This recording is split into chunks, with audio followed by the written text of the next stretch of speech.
Yo, setelah kemarin viral gara-gara ngeberhentiin bis di Ciwidey pas turunan, pas belokan, pas di marka jalan lagi nggak putus. Akhirnya di tanggal 1 Oktober 2025 kita mendapatkan kabar kalau misalkan pengendara NMAX yang nyetop bis di kejadian tersebut udah memberikan klarifikasi permintaan maaf. Yang mana ini terjadi tanggal 1 Oktober 2025. Pertama kali gua tahu kabar itu dari Facebook ya, dari grup NMAX Bandung. Tapi di berita ini juga dikasih tahu ini sumber asli ada di mana. Well, kita bakal bahas ini semua. Jadi selamat datang di Ngopi Ngobrolin Bersama Indonesia bersama gue, your favorite Uncle Om Ray. Dan selamat datang lagi di Ngopi 3 in 1. Ngopi 3 topik dalam satu video di mana gue bakal kasih tau lu semua tentang kabar-kabar terkini yang gue temukan terkait negara kita tercinta gitu. Yang pertama kita bakal ngeliat kelanjutan permasalahan soal pemotor gitu yang memberhentikan bis di tengah jalan. Yang mana kemarin kita sempat bahas dan udah ada tanggung jawab dari gue juga gitu untuk seenggaknya ngasih kabar baru ke kalian semua tuh. Apakah sudah ada follow up atau belum, karena terakhir kita dapat kabar kalau misalkan dicari sama polisi. Yang kedua kita bakal ngomongin soal berita tentang Bjorka hacker yang tahun 2022 kemarin rame banget gitu ya dibicarain karena dia adalah white hat. Asik. Terus di tahun 2025 dapat kabar dari kepolisian kalau misalkan mereka berhasil menangkap Bjorka dalam tanda kutip. Dimana di sini diberitain sama Kompas dengan judul sosok Bjorka yang ditangkap polisi tak lulus sekolah dan pengangguran. Kita juga bakal throwback sedikit tentang siapa itu Bjorka ya, lewat beberapa berita-berita yang udah gue kumpulkan. Dan terakhir kita bakal ngomongin soal survei dari Amerika yang mana gue pertama kali lihat dari postingannya Rakon TV. Mereka ngebuat highlight dengan bilang 23 juta orang Amerika percaya bahwa susu coklat berasal dari sapi coklat. Gue kira mereka pinter gitu, tapi gue pikir-pikir ternyata oh iya ya. Kita kan belajar bahasa Inggris buat mengetahui bahasa mereka gitu ya. Apakah mereka tahu bahasa Indonesia? Ya enggak juga, belum tentu gitu. Mereka enggak banyak yang bilingual gitu dibanding kita yang mungkin trilingual. Oke, kita mengerti bahasa budaya kita gitu ya, bahasa nenek moyang, bahasa Indonesia dan juga bahasa internasional. Dan sekali lagi selamat datang di Ngopi 3 in 1 ngobrolin bersama Indonesia. Kita bakal masuk ke dalam bahasan yang pertama. Ini merupakan kelanjutan pembahasan kita terkait ada pemotor yang tiba-tiba ngeberhentiin bis di tengah jalan, di turunan, di belokan, dan juga di garis marka jalan yang belum terputus. Yang mana kalau misalkan orang normal ngelihat kondisi kayak gitu, pasti bakal ngikutin arus dulu. Nggak yang nyusul, nggak yang nyalip, karena itu sangat amat berbahaya dan tidak direkomendasikan. Kemarin kita ngelihat ada pemotor yang tiba-tiba nyalip dan langsung ngeberhentiin kendaraan besar. Orang-orang langsung pada emosi ngeliat videonya, terus habis mempertanyakan ini orang beneran bikin SIM resmi atau kagak. Di berita yang sempat kita bahas sebelumnya itu terakhir ngasih tahu kalau misalnya polisi lagi nyari pemotor yang emang ngeberhentiin bisnya itu siapa dan dari komunitas mana. Di tanggal 1 sampai 2 Oktober 2025 akhirnya kita tahu kelanjutan kabar dari permasalahan ini, di mana pemotor yang nyetop bisnya sudah sukarela langsung ngasih tahu gitu ya siapa diri dan juga klarifikasi terkait apa yang dilakuin. Klarifikasinya juga minta maaf gitu ya. Kabarnya pertama kali sejujurnya gue tahu dari postingannya Om Ricky Rifandi dari grup NMAX Bandung, tapi ternyata udah diberitain secara nasional gitu ya, salah satunya sama Kompas. Dimana Kompas sendiri itu langsung refer ke sumber utamanya yaitu Bandung Max Community. Dengan caption, saya pengendara motor NMAX yang sempat viral di Ciwidey, dengan tulus saya meminta mohon maaf sebesar-besarnya kepada supir bus, penumpang, warga Ciwidey, dan komunitas motor. Kita bakal lihat bareng-bareng bagaimana klarifikasinya biar kita bisa sedikit objektif dalam menilai apakah keterangannya legit dan juga permintaan maafnya bener-bener tulus dari hati. Kalau misalnya gue boleh jujur gitu ya, sebenarnya maksudnya nggak harus minta maaf ke semua orang yang nontonin videonya ketika dia lagi nge-stop bis gitu loh. Cukup minta maaf ke supir busnya aja itu udah menurut gue oke. Cuman ini bisa jadi pelajaran yang berharga buat kita semua karena udah viral juga buat pemotor, buat orang yang ngendarain kendaraan yang besar juga gitu loh, untuk segera menghormati satu sama lain gitu ketika sedang berada di jalan, apalagi dalam kondisi yang sangat amat membahayakan gitu. Let's go, kita bakal sama-sama dengerin bagaimana klarifikasinya. Assalamualaikum warahmatullahi wabarakatuh. Menanggapi video viral NMAX di Ciwidey dengan segala kerendahan hati. Dengan segala kerendahan hati, tapi ada yang komen sambil mabar itu minta maafnya harus ditulis mungkin karena takutnya gagap, takutnya kagak lancar, terus habis itu dikomentarin lagi ya. Semoga begitu niatnya. Pribadi memohon maaf. Maaf. Sebesar-besarnya atas kejadian tersebut. Tidak ada maksud mau arogan, tapi semata-mata niat untuk mengurai kemacetan panjang di belakang bus. Terima kasih buat supir. Oh, jadi alasan kenapa nge-stop bisnya untuk mengurai kemacetan ya. Di rombongan komunitasnya. Staffnya nggak, tapi yang gue lihat dari video sih emang yang nyusul orang-orang yang pakai Nmax yang sama dengan bapaknya gitu loh. Tapi tetap aja mau itu ada penguraian jalan gitu ya, kalau misalnya di depannya kosong dan emang di belakangnya juga kita nggak tahu kondisinya kayak gimana gitu loh. Sebenarnya masih ambigu juga apakah bener-bener alasan yang valid atau kagak. Cuman yang jelas udah minta maaf dan semoga dimaafkan sama orang-orang yang udah kebelat emosi ngeliat videonya. Terus yang sudah memberi jalan dan mohon maaf kalau waktu dan tempatnya tidak tepat. Tidak ada maksud yang lain. Terima kasih. Assalamualaikum warahmatullahi Ya, waalaikumsalam warahmatullahi wabarakatuh. Gimana coy? Tanggapan coy? Kalau misalkan lu lihat dari kolom komentar video ini, orang-orang masih banyak yang emosi. Kayak misalnya ada orang yang sama-sama ikut komunitas motor juga bilang, saya juga ikut komunitas om, tapi nggak berhentiin biar pas lagi turunan nikung gitu.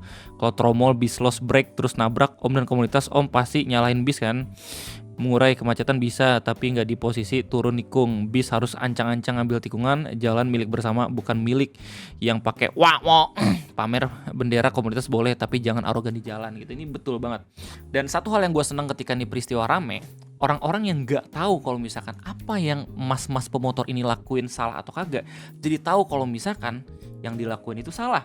Dan bahkan orang-orang yang tahu kalau misalkan yang dilakuin sama dia itu salah, itu ngasih tahu di kolom komentar kalau misalkan apa yang dilakuin itu salah.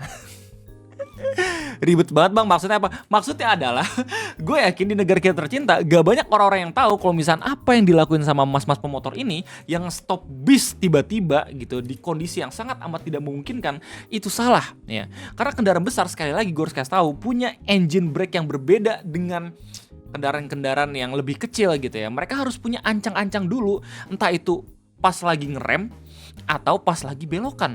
Jadi sangat amat berbahaya kalau misalnya lu pakai kendaraan yang lebih kecil dibandingin kendaraan-kendaraan kayak bis, truk dan segala macam, tapi lu nggak tahu informasi seperti ini. Takutnya lu asal belok gitu ya, takutnya lu asal berhenti gitu. Jadi bisa terhindar dari permasalahan tiba-tiba ditabrak dari belakang dan segala macam sama kendaraan-kendaraan besar.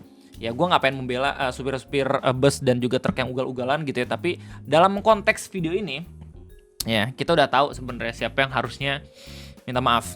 Jadi gimana tanggapan kalian semua? Silahkan tulis di kolom komentar karena kita bakal masuk ke dalam pembahasan yang kedua mengenai kabar hacker Bjorka yang sudah ditangkap polisi di tanggal 2 Oktober 2025.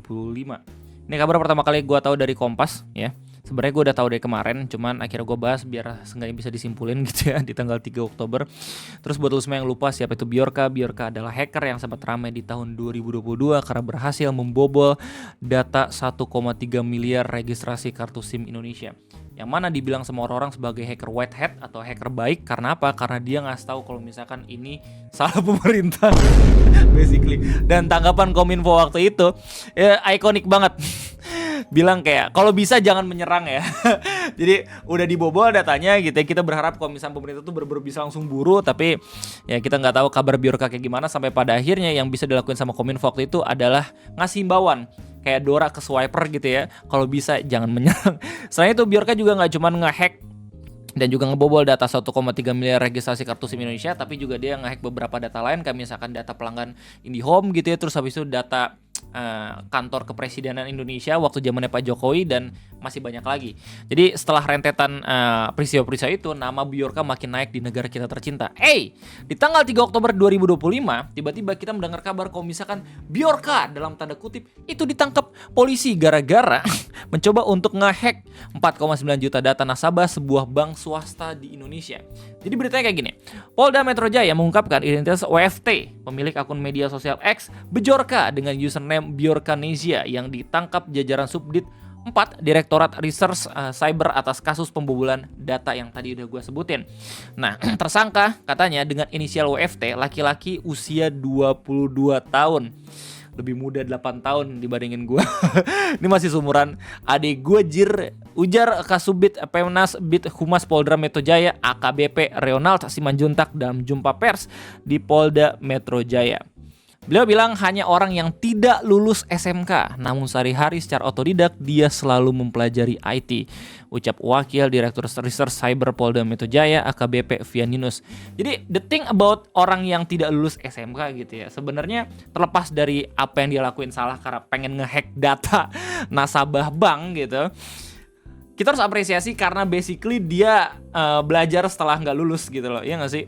Kayak masih tetap mau belajar dan akhirnya memiliki skill untuk bisa mencari celah keamanan dari beberapa instansi-instansi di negara kita gitu. Kalau misalnya pada akhirnya dia berada di jalur yang benar, mungkin saja gitu akan sangat berguna bagi orang-orang atau bahkan udah punya karir yang cemerlang. Saat melancarkan aksinya, Kasubdit 4 Direktorat Reserse Cyber Polda Metro Jaya Herman Edko Wijaya Simbolon memastikan bahwa WFT beraksi seorang diri di rumahnya tanpa bantuan orang lain. Wow, sendirian. Berdasarkan hasil penelusuran, WFT menjual data di dark web dengan nilai puluhan juta, namun itu tergantung dengan kesepakatan pelaku dan pembeli. Hasil penjualan ini digunakan WFT untuk kebutuhan sehari-hari, ya kayak lelang ya jatuhnya ya. Jadi open bid dulu. Namun Vian tidak bisa memastikan apakah WFT merupakan Bjorka yang memang sempat menghebohkan Indonesia atau tidak ya. Jadi kalimat yang paling penting adalah kalimat terakhir, di mana ini Pak polisinya juga masih belum bisa mengkonfirmasi apakah dia orang yang sama dengan Bjorka yang di tahun 2022 kemarin itu sempat ngeramein Indonesia gitu ya. Bahkan kalau misalnya lu search Bjorka di Twitter, ada akun yang tiba-tiba bilang kalau misalkan you think it's me, ya. Everyone use my name but you don't realize I'm still free.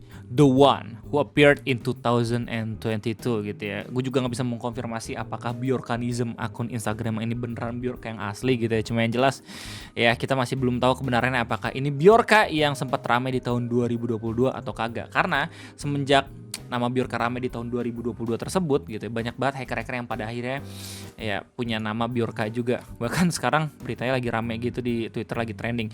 Gimana tanggapan orang-orang di berbagai macam media sosial itu beragam. Tapi kebanyakan dari orang di Twitter dan juga Facebook sepakat bilang ini kayaknya pengalian isu. Ya baik lagi, gimana tanggapan kalian semua? Silahkan tulis di kolom komentar gitu ya. Mau nutupin kasus apa nih.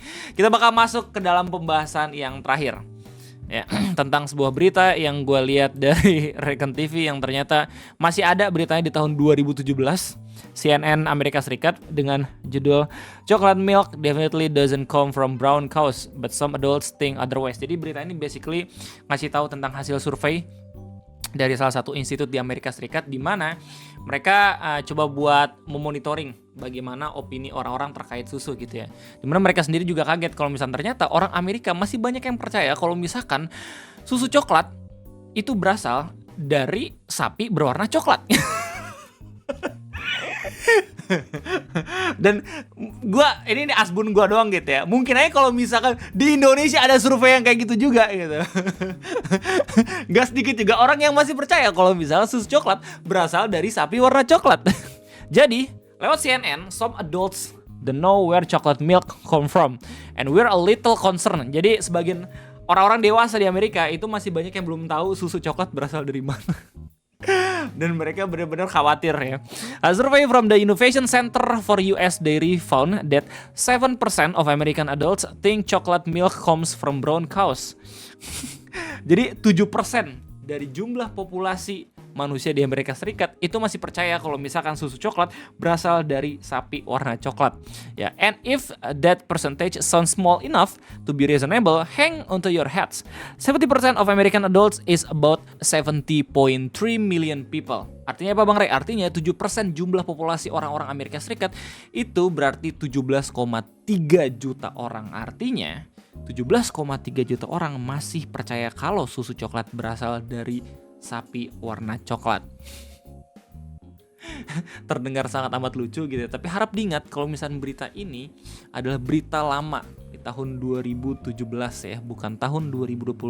Makanya gue coba buat kasih tahu ini di video ngopi karena mungkin aja postingan dari Recon TV yang diupload di tanggal 30 September 2025 banyak banget orang-orang yang ngira kalau misalnya ini berita yang baru, padahal ini berita lama tahun 2017. Siapa tahu kalau misalnya disurvei ulang di tahun 2025 angkanya bisa berkurang gitu ya. Orang-orang makin ngerti kalau misalnya susu itu berasal dari sapi, terus susu coklat itu ya berasal dari susu sapi juga gitu ya, yang original tapi ditambahin kokoa dan segala macem gitu ya. Oke, begitu yang pengen gue kasih tau ke lu semua. Selain itu, concern gue sebenarnya lebih ke bagaimana akun-akun media sosial ngeberitain berita-berita lama sih. Takutnya orang-orang tuh nggak tahu kalau misalnya itu berita lama tapi di re-upload ulang gitu ya. Dan penting banget buat kita tahu seputar kapan ini berita itu ditayangin. Takutnya nggak up to date atau bahkan udah ada klarifikasi karena berita itu datang lama banget. Jadi itu aja mungkin 3 topik video ngopi yang bisa gua kasih tahu ke lu semua. Gimana tanggapannya? Silahkan tulis masing-masing di kolom komentar. Gua undur diri, sampai jumpa lagi di video selanjutnya. Jangan lupa buat like dan jangan lupa buat share. Cukup sekian dari gua, sampai jumpa dan sehat-sehat semua.